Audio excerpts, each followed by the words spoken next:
Pendant 8 ans, j'ai géré le système de paie du BTP pour 12 000 ouvriers répartis dans 4 États. Et maintenant, vous me licenciez parce que votre nièce avec un MBA peut tout faire sur Excel? Demandai-je au vice-président. Oui, à partir de vendredi, répondit-il. J'ai fait mes cartons. Vous avez jusqu'à lundi matin. Après ça, vos équipes ne seront pas payées. Prévenez le syndicat. Bonne chance. Quand on m'a remplacé par une fille du MBA et un tableau Excel coloré, je savais déjà que ça allait mal tourner. J'ai compris que les choses avaient dérapé quand je suis entré dans la salle des serveurs lundi matin et que j'ai entendu le silence, au lieu du ronronnement habituel des ventilateurs. Cette pièce avait été ma deuxième maison pendant 8 ans. C'est là que je maintenais en vie le cœur financier de Southwest Building Material. Sans moi, 12 000 ouvriers du bâtiment au Texas, en Arizona, au Nouveau-Mexique et au Colorado ne reçoivent pas leur salaire. Et quand les ouvriers du BTP ne sont pas payés, ils ne se contentent pas de râler. Ils coupent les machines et s'en vont. Je m'appelle Brian Thompson, j'ai 48 ans et je suis administrateur senior de base de données depuis que cette entreprise était 2 fois plus petite. Je gère toute l'infrastructure back-office de la paie depuis les coffreurs de Houston jusqu'aux grutiers de Phoenix. Ce n'est pas un métier glamour, mais il est honnête, et je suis très bon dans ce que je fais. Laissez-moi vous expliquer une chose sur la paie dans le BTP, ce n'est pas comme calculer le salaire de gens qui travaillent dans un bureau. Ces gars bossent sous la chaleur, dans le froid, les week-ends, les jours fériés. Ils montent à 20 étages sur des poutres d'acier. Ils coulent du béton par 43 degrés Celsius. Ils font des heures sup quand une tempête s'abat et qu'il faut rétablir le courant. Ils méritent chaque centime et ils méritent d'être payés à l'heure. Le système que j'entretiens n'est pas une merveille moderne dans le cloud comme le promettent les plaquettes commerciales. C'est un monstre bâti sur de vieilles bases SQL, des scripts maison et 8 ans de rustines appliquées avec la précision d'un mécanicien d'élite sur une Harley classique. Je connais chaque bricolage, chaque astuce, chaque point de défaillance possible. Quand les lois sur les salaires courants ont changé en Arizona l'an dernier, j'ai réécrit le moteur de calcul en 3 jours. Quand l'OSHA a mis à jour ses exigences de reporting, j'ai créé un module de conformité from scratch, en buvant du bourbon et en écoutant du Scard à 2 heures du matin. Vous voulez connaître le niveau de complexité? Essayez de calculer les heures supplémentaires d'une équipe qui commence au Texas le lundi, enchaîne sur un chantier au Nouveau-Mexique le mercredi et finit la semaine au Colorado. Chaque État a ses propres lois du travail, ses taux d'imposition, ses règles syndicales. Ajoutez-y les frais de location de matériel, les majorations pour risques sur chantier près d'un stockage de produits chimiques, et les salaires courants fédéraux pour les marchés publics. Le tableau Excel d'Ashley allait rencontrer la réalité. Et la réalité se fiche pas mal de ces tableaux croisés dynamiques. Mais la direction ne voit pas les choses ainsi. Elle voit un système vieillissant à moderniser et me voit comme un obstacle au progrès. C'est là qu'Andrew Rodriguez entre en scène. Andrew est le vice-président des opérations et, surtout, le fils du président du conseil d'administration. Il y a 3 mois, notre entreprise a été rachetée par Rodriguez Family Holdings, un conglomérat qui possède aussi bien des cimenteries que des chaînes de location de matériel. Andrew est arrivé avec pour mission de simplifier les opérations et éliminer les redondances. Traduction, licencier les employés coûteux et les remplacer par des solutions moins chères. Je l'avais déjà croisé plusieurs fois. C'est le genre de type à porter un costume sur un chantier et à rester dans son pick-up climatisé pendant que les ouvriers transpirent dehors. Il a un MBA d'une fac prestigieuse et pense que tous les problèmes d'une entreprise se résolvent avec PowerPoint et des expressions à la mode comme transformation digitale et efficience opérationnelle. Il n'a jamais passé une journée sur un chantier. Il n'a jamais eu à calculer les heures sup d'une équipe en réparation d'urgence après une tempête. Il n'a jamais eu à expliquer à une mère célibataire pourquoi son salaire avait du retard à cause d'un plantage système. La réunion a eu lieu un mardi. Andrew m'a convoqué dans son bureau, avec Aricleia Williams DRH. Aricleia travaille ici presque aussi longtemps que moi, mais elle a toujours été plus soucieuse de protéger l'entreprise que les employés. Elle dégageait cette énergie nerveuse de quelqu'un qui sait qu'il va annoncer une mauvaise nouvelle mais doit le faire avec le sourire. Le bureau d'Andrew semblait tout droit sorti d'un magazine corporate, bureau en verre, fauteuil en cuir et vue sur la cour des engins qu'il n'avait probablement jamais vraiment observé. Il pianotait sur sa tablette quand je suis entré, me faisant attendre le temps de finir une tâche ultra importante. Brian, dit Andrew sans même lever les yeux, nous restructurons le service informatique, pour passer à un modèle plus agile et économique. Je me suis assis face à lui. Et qu'est-ce que cela implique pour les opérations de paix? C'est là que ça devient intéressant. Il a enfin levé les yeux vers moi, avec son sourire de vendeur de voitures bien rodé. Je veux que vous fassiez la connaissance de ma nièce, Ashley. Elle vient de terminer son MBA et a conçu un modèle incroyable qui va révolutionner notre gestion de la paix. Le problème avec les entreprises familiales est simple, la compétence passe toujours après le nom de famille. J'avais déjà vu ça ailleurs, mais je pensais que notre secteur était bien trop critique pour ce genre de conneries. Je m'étais trompé. Ashley Rodriguez fit comme si elle était chez elle ce qu'elle était, en un sens, vu ses relations familiales. Elle avait 25 ans, portait un tailleur qui coûtait probablement plus que le salaire hebdomadaire de beaucoup de nos ouvriers, et trimballait un iPad comme s'il s'agissait du saint graal des solutions d'entreprise. « Salut Brian », dit-elle en tendant une main parfaitement manucurée. « J'ai passé en revue vos processus. Très complet, mais aussi très manuel. Je crois qu'on peut faire mieux. » En prononçant « manuel », elle avait l'intonation de quelqu'un qui imaginait que j'utilisais encore des bouliers et des tablettes de pierre. « Mieux comment ?» demandai-je, même si je sentais déjà avec une horrible certitude où tout cela menait. Ashley posa son iPad sur le bureau en verre d'Andrew et commença à faire défiler des diapos avec l'assurance de quelqu'un qui n'a jamais vu un vrai système planter et exploser en pleine clôture de paix un vendredi. J'ai construit une solution de paix complète sur Excel. Elle est basée sur le cloud, intuitive, et peut gérer tous les calculs que vous faites aujourd'hui avec ces vieilles bases SQL. Je la regardai longuement. Et Excel. Vous voulez faire tourner la paix de 12 000 ouvriers du BTP avec un tableau? Ce n'est pas n'importe quel tableau, répliqua Ashley, légèrement sur la défensive. Il comporte des tableaux croisés dynamiques, de la mise en forme conditionnelle, des macros automatisés. C'est comme avoir une base de données, mais plus conviviale. Conviviale. C'est ce qu'ils disent toujours quand ils veulent remplacer quelque chose qui fonctionne vraiment par quelque chose qui a simplement l'air moderne. Je suis dans ce métier depuis assez longtemps pour savoir que « convivial » signifie généralement « fonctionne à merveille » jusqu'à ce que ça s'arrête. Et là, vous êtes dans la panade, parce que personne ne comprend ce qu'il se passe sous le capot. Je regardais Andrew, espérant voir une lueur de conscience de l'absurdité de la situation. « C'est une blague ? » « C'est de l'innovation, Brian, » dit Andrew en se renversant dans son fauteuil en cuir. Le modèle d'Ashley peut réduire le temps de traitement de 60% et couper significativement nos coûts informatiques. Et voilà. Couper les coûts informatiques. C'est-à-dire, pouvoir me licencier et payer Ashley une fraction de mon salaire. J'avais déjà vu ce film dans d'autres boîtes. Une jeune diplômée de MBA débarque en promettant monts et merveilles avec une solution bancale. Le vieil employé expérimenté se fait virer. 6 mois plus tard, il rappelle, paniqué, pour supplier l'ancien de revenir réparer le désastre. La paix tourne vendredi, dis-je en gardant la voix ferme. On est mardi. Si vous envisagez de changer de système, il faut que vous compreniez à quoi vous avez affaire.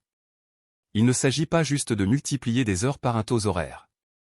Je commençais à énumérer sur mes doigts. Il y a les calculs de salaire courant pour les marchés publics. Les différences entre salariés syndiqués et non syndiqués, qui varient selon le type de projet et le nombre de jours consécutifs travaillés. La gestion des locations de matériel, qu'il faut croiser avec les données GPS. Les rapports de conformité au chat. Les impôts multiples selon les États, quand un gars commence sa semaine au Texas et la finit au Colorado. Ashley hochait la tête comme si elle suivait, mais je voyais son regard se vitrifier. Elle pensait comprendre parce qu'elle avait lu des manuels sur la paix. J'ai tout pris en compte, m'interrompit-elle. Mon modèle comporte des tables de référence pour toutes les réglementations et des calculs automatiques d'impôts. Des tables de référence. Mon Dieu. La base de données des salaires courants de l'Arizona, rien qu'à elle seule, compte 847 classifications de métiers différentes, chacune avec un taux spécifique selon le comté, poursuivis-je. Les conventions syndicales ont des règles d'heures supplémentaires qui feraient tourner la tête d'un fiscaliste. Il y a des gars qui touchent une fois et demie après 8 heures, double après 12, mais seulement s'ils travaillent sur certains types de projets. Sans parler des primes de risque, qui s'appliquent s'ils se trouvent à moins de 150 mètres d'un stockage de produits chimiques et le taux varie selon le type de produit et la distance exacte. Ashley, dis-je en essayant de ne pas paraître condescendant, avez-vous déjà calculé un salaire courant pour un projet fédéral d'autoroute? J'ai étudié les réglementations, répondit-elle. Et étudier et faire, ce sont deux choses totalement différentes. Vous savez ce qui se passe quand vous vous trompez sur un salaire courant dans un contrat fédéral? Le département du travail débarque et audite tout. Ils peuvent infliger une amende pour chaque heure mal calculée, rétroactivement sur 3 ans. Andrew fit un geste désinvolte de la main. On fera des vérifications de conformité. Le modèle d'Ashley comporte des contrôles d'erreur. Des contrôles d'erreur, sur Excel, rétorquai-je. Comme si de la mise en forme conditionnelle allait détecter qu'un chef d'équipe à El Paso a saisi un pointage erroné et que la formule de recherche d'Ashley renvoie le mauvais taux pour 40 gars sur un contrat gouvernemental. Brian, intervint enfin Harry Cleia, nous allons avoir besoin que vous fournissiez à Ashley tous les mots de passe et la documentation pour une transition en douceur. La documentation? Ricagnai-je, sans aucune joie. La plupart des processus critiques sont dans des scripts personnalisés que j'ai écrits sur 8 ans. Le savoir-faire réel n'est documenté nulle part. Il est dans ma tête.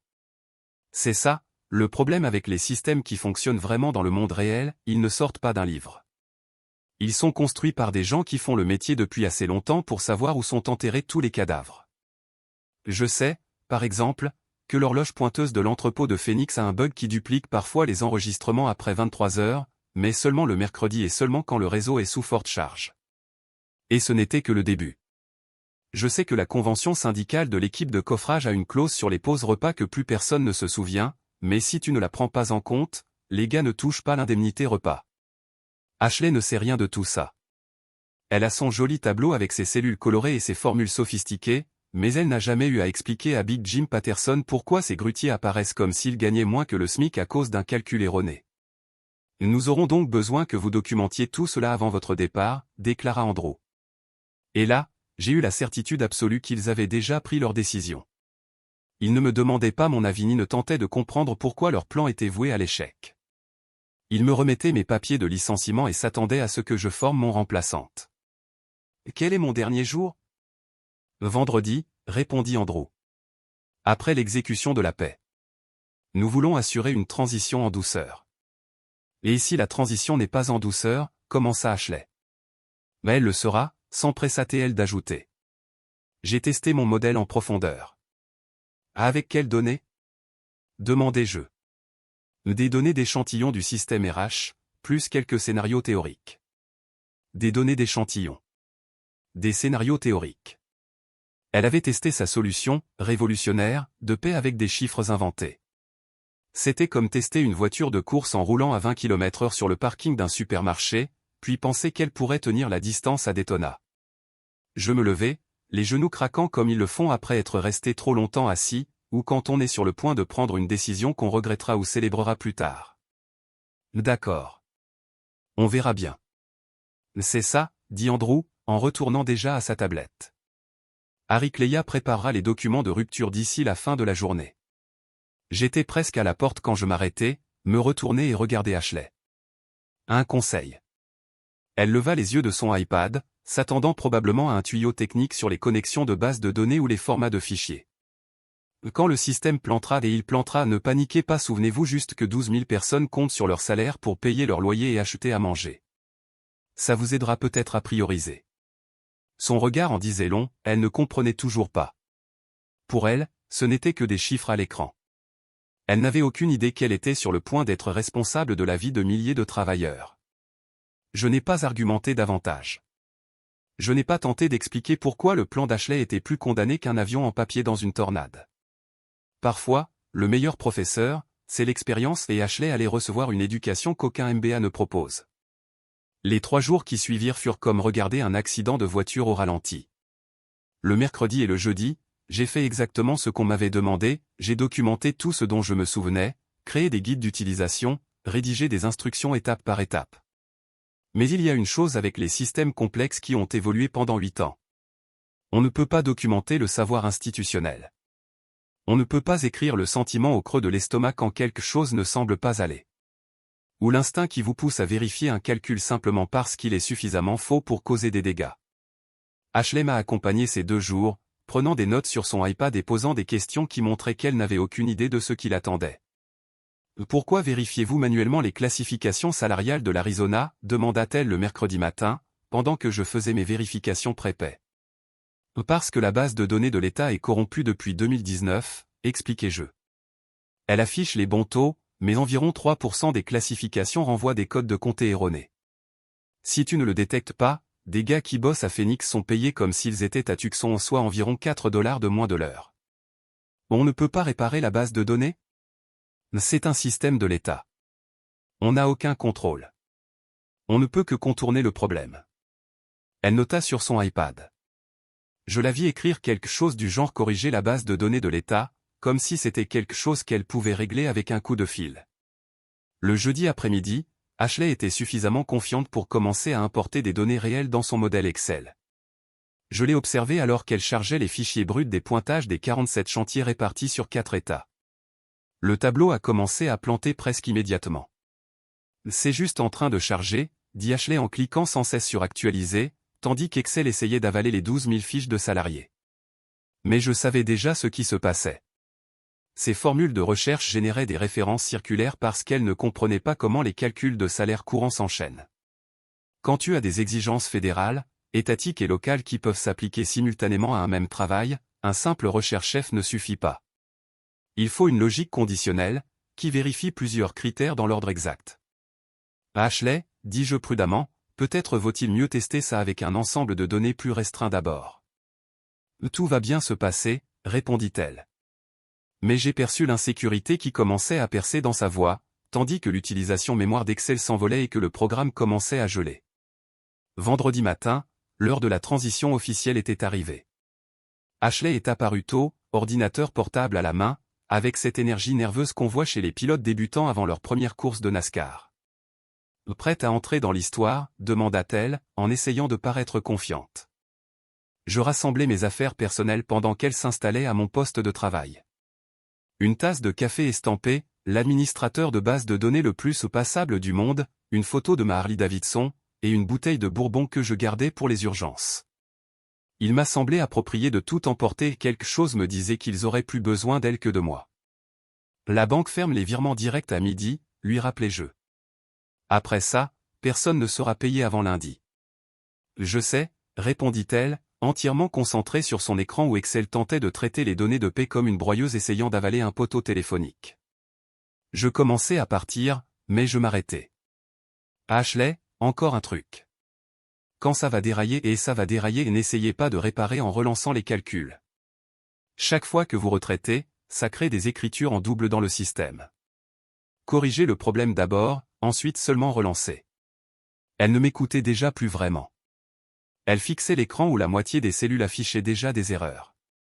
Harry Cleya m'accompagna jusqu'à la réception de sécurité, où Eddie Morrison m'attendait avec mes documents de rupture. Eddie était un chic type, un ancien marine, qui comprenait la valeur de connaître son métier sur le bout des doigts.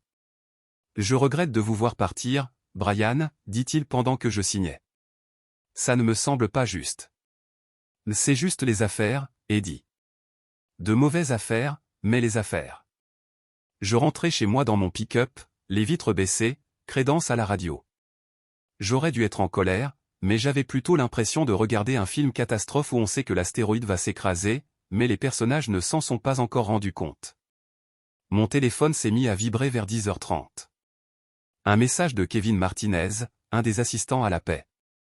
Brian, le tableau d'Ashley affiche des chiffres bizarres. Mon calcul d'heures sub dit que j'ai travaillé des heures négatives la semaine dernière. Un autre message, de Danny Walsh, au bureau de Phoenix. Mec, d'après ce rapport, je gagne 847 $ de leur comète coffreur. Si seulement. À 11h, mon téléphone s'illuminait comme un sapin de Noël. Des employés de toute notre zone géographique voyaient leur bulletin de paie sur le portail et rien n'avait de sens. Les numéros de badge étaient mélangés avec les numéros de sécurité sociale. Les classifications de postes embrouillées. Les grutiers apparaissaient comme assistants administratifs.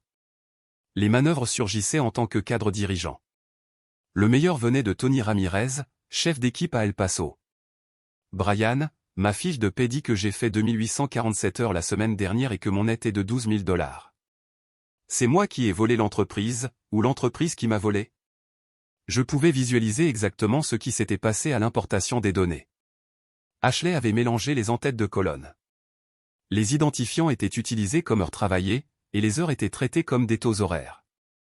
Excel essayait de calculer les salaires en utilisant les numéros de sécurité sociale comme multiplicateurs, mais le vrai désastre était encore à venir.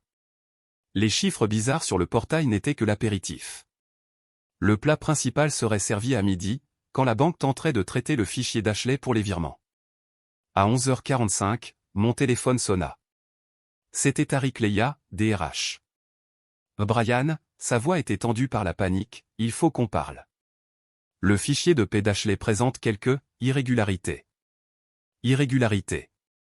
Selon ses calculs, nous devions au gouvernement fédéral 2,3 millions de dollars en impôts retenus pour cette semaine, mais nous n'en avions collecté que 180 000 sur les bulletins.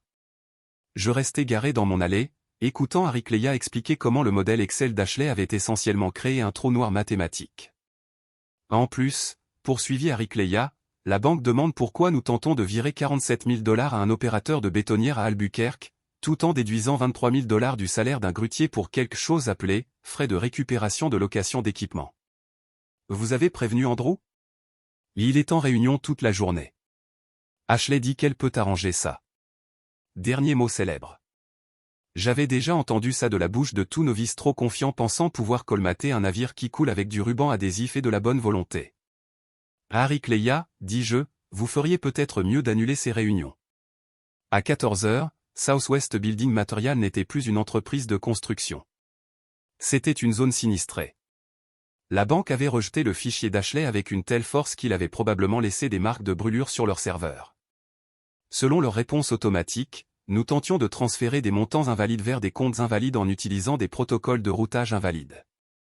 Le portail des employés avait planté sous le poids des 12 000 travailleurs essayant de comprendre pourquoi leur bulletin de paie semblait avoir été rédigé par un compteur ivre en pleine dépression nerveuse. Certains avaient des heures subcalculées à 847 dollars de l'heure. D'autres avaient des salaires négatifs et semblaient devoir de l'argent à l'entreprise pour le privilège d'y travailler. Mais les vrais feux d'artifice ont commencé quand le syndicat est entré en scène. Big Jim Patterson représentait les ouvriers du BTP depuis 25 ans. Il avait le physique d'un linebacker, la voix d'un routier, et zéro patience pour les conneries corporates. Quand ces gars ne sont pas payés, Jim n'envoie pas de gentils emails. Il arrête tout. À 15h, Jim était debout sur la benne d'un pick-up devant le siège social, mégaphone à la main, des camions s'alignant derrière lui. Southwest Building Material croit qu'elle peut jouer avec la paix de ceux qui bossent vraiment. Sa voix résonnait dans le parking. S'ils sont incapables de comprendre comment nous payer, peut-être qu'on devrait arrêter de bosser pour eux. La grève sauvage s'est propagée plus vite qu'une rumeur dans une réunion d'anciens élèves.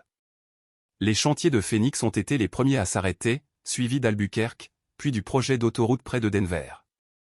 À 16h, tous les sites de Southwest Building Material dans 4 États étaient silencieux. 12 000 travailleurs assis dans leur pick UPS, postant des vidéos sur les réseaux sociaux, appelant les chaînes locales. Les images étaient presque belles et d'une manière tragique. Des plans aériens de chantier à l'arrêt, des interviews d'ouvriers brandissant des bulletins de paie qui défiaient toute logique mathématique, des représentants syndicaux expliquant à des journalistes comment une entreprise qui construit la moitié des infrastructures du Sud-Ouest ne pouvait pas gérer une simple paie. Mon téléphone continuait de vibrer avec les mises à jour d'Eddie et du reste du personnel resté à l'intérieur. Ashley s'est enfermée dans la salle de réunion et écrivit Eddie. Elle essaie de réparer son tableau depuis 3 heures, mais dès qu'elle change un truc, autre chose casse. Un autre message. Andrew hurle sur le support informatique depuis midi. Apparemment, Ashley a supprimé les données originales en essayant de recharger le fichier. Ça m'a fait sourire. Bien sûr qu'elle l'a fait. Quand on panique et que quelque chose ne marche pas, l'impulsion naturelle est de recommencer à zéro. Mais quand on recommence à zéro sur Excel sans sauvegarde, on perd tout. Ashley venait d'effacer la seule copie des données brutes de paie et le système de sauvegarde ne fonctionnait que si quelqu'un de compétent l'avait configuré correctement. Mardi matin, j'étais assis sur ma véranda à boire mon café et à lire des articles sur notre désastre de paie quand le téléphone a sonné. Andrew Rodriguez, Brian. Sa voix semblait avoir avalé du gravier. Il faut qu'on parle. Bonjour, Andrew. Je t'ai vu aux infos hier. Bonne interview. Surtout la partie où tu as dit que le problème venait de complications techniques inattendues lors d'une mise à jour de routine. Et épargne-moi le sarcasme. Les commissions du travail des États ouvrent des enquêtes dans 4 États. Le syndicat parle de recours collectif. La banque a gelé nos comptes parce que le fichier de paie a fait croire à leur système antifraude qu'on s'était fait pirater. Belle situation, oui. Et il faut que tu reviennes. En tant que consultant. Dis-moi ton tarif. J'attendais cet appel depuis vendredi après-midi. 15 000 $ d'avance, au comptant, plus un nouveau contrat avec le double de mon ancien salaire. Marché conclu. Je n'ai pas fini. Je veux des excuses publiques de toi et d'Ashley, sur le site de l'entreprise, reconnaissant que les problèmes ont été causés par la mise en œuvre prématurée d'un système inadapté. Un long silence. D'accord. Et encore une chose, maintenant, je dépends directement du DSI, pas des opérations.